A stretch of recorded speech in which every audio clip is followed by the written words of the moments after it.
Purtroppo, la parola depressione è ormai entrata nel linguaggio comune. Quante volte abbiamo sentito dire «oggi mi sento depresso» oppure «mi sa che Tizio è depresso». Il problema è che quello che molti intendono con depressione spesso non corrisponde alla vera natura della malattia. Facciamo un test. Gigliola ha questi sintomi. Si sveglia molto presto la mattina e non riesce a riaddormentarsi. Ha perso l'appetito e ha perso peso. È molto attiva nel lavoro e nelle attività quotidiane, quasi in modo frenetico. Si sente irritabile e ha brevi episodi di euforia. Ha iniziato molti nuovi progetti, ma non riesce a portarli a termine. Elianto invece ha questi altri sintomi. Dorme molte ore al giorno, ma si sveglia sempre stanco. Ha perso interesse per le attività che un tempo amava. Mangia molto più del solito e ha preso peso. Si sente inutile ed è pieno di sensi di colpa. Evita il contatto con la famiglia e con gli amici. Secondo voi, quale dei due soffre effettivamente di depressione? Beh, se avete risposto potenzialmente entrambi, avete indovinato. Contrariamente a quanto si possa credere, infatti, la depressione non si riduce solamente ad un generico, anche se profondo senso di tristezza. È un disturbo complesso, che a volte si nasconde dietro alti livelli di funzionalità e che ha molte sfaccettature, e non sempre è facile riconoscerla. E allora, ecco a voi, che cos'è e come funziona la depressione. Te lo spiego. Immaginate di essere avvolti da una pesante coltre di tristezza, così profonda e persistente che sembra non avere fine, unita a una profonda sensazione di vuoto e solitudine, anche quando siete circondati da amici e familiari che vi amano. Le attività che un tempo vi divertivano o vi eccitavano, come mangiare il vostro cibo preferito o ascoltare la vostra canzone del cuore, ora non sono più interessanti. Questa perdita di interesse per le cose che più amate rende difficile trovare la motivazione per impegnarsi in qualsiasi cosa, anche nelle attività quotidiane più semplici. La depressione può farvi sentire estremamente stanchi e privi di energie, come se ogni piccolo gesto richiedesse uno sforzo enorme. Allo stesso tempo può essere difficile trovare riposo e ristoro nel sonno, perché l'insonnia è spesso un problema comune per chi soffre di depressione. La depressione può anche influenzare l'autostima e la percezione di sé. Le persone depresse possono sentirsi inutili, colpevoli, punendosi mentalmente per presunte mancanze o fallimenti. Questi pensieri negativi e autocritici possono creare un circolo vizioso, peggiorando ulteriormente la malattia. In alcuni casi, la depressione può portare a pensieri ricorrenti di morte o suicidio. Questi pensieri possono essere estremamente angoscianti e preoccupanti sia per la persona che li vive, sia per le persone che stanno loro intorno.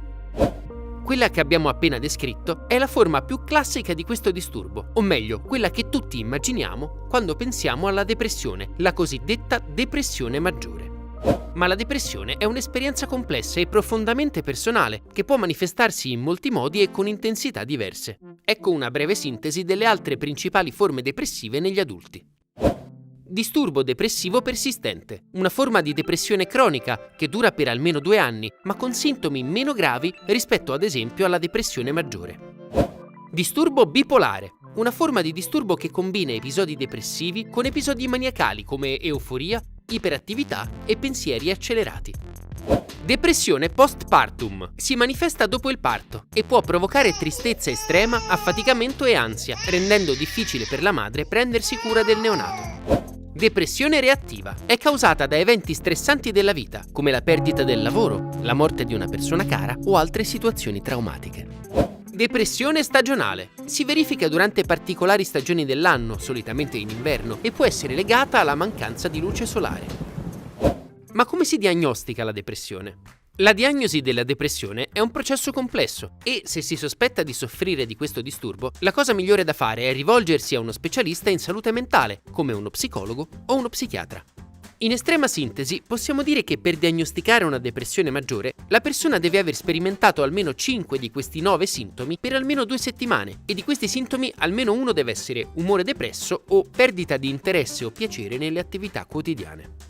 Ma quali sono le cause della depressione? La ricerca ha dimostrato che la depressione può essere ereditaria, ma la genetica è solo una parte del puzzle. Un ruolo importante, infatti, viene svolto dai neurotrasmettitori dopamina, serotonina e norepinefrina, e uno squilibrio di queste sostanze chimiche nel cervello può contribuire allo sviluppo della depressione. Episodi depressivi possono venire innescati anche da eventi stressanti o traumatici, come la perdita di una persona cara, l'abuso di sostanze, la perdita del lavoro o da problemi finanziari. Così come affrontare situazioni croniche di stress o una malattia fisica possono aumentare la vulnerabilità alla depressione. Infine, è fondamentale ricordare che la depressione è spesso il risultato di una combinazione di questi fattori e che per ciascuna persona questa malattia è un'esperienza unica.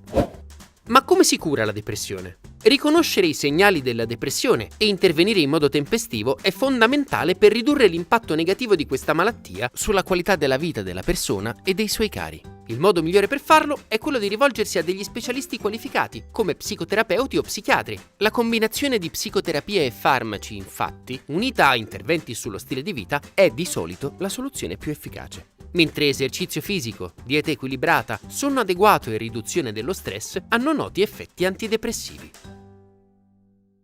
Questo video è stato realizzato con la preziosa collaborazione dell'Ordine delle Psicologhe e degli Psicologi del Veneto. Visitate il loro sito all'indirizzo www.ordinepsicologiveneto.it per trovare aiuto psicologico e informazioni sulla professione di psicologo in Veneto.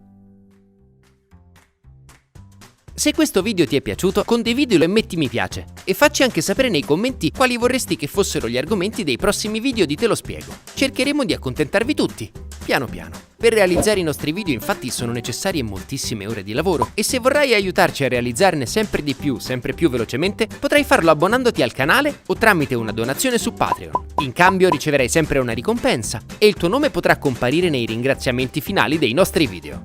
Grazie a tutti e in bocca all'iguana!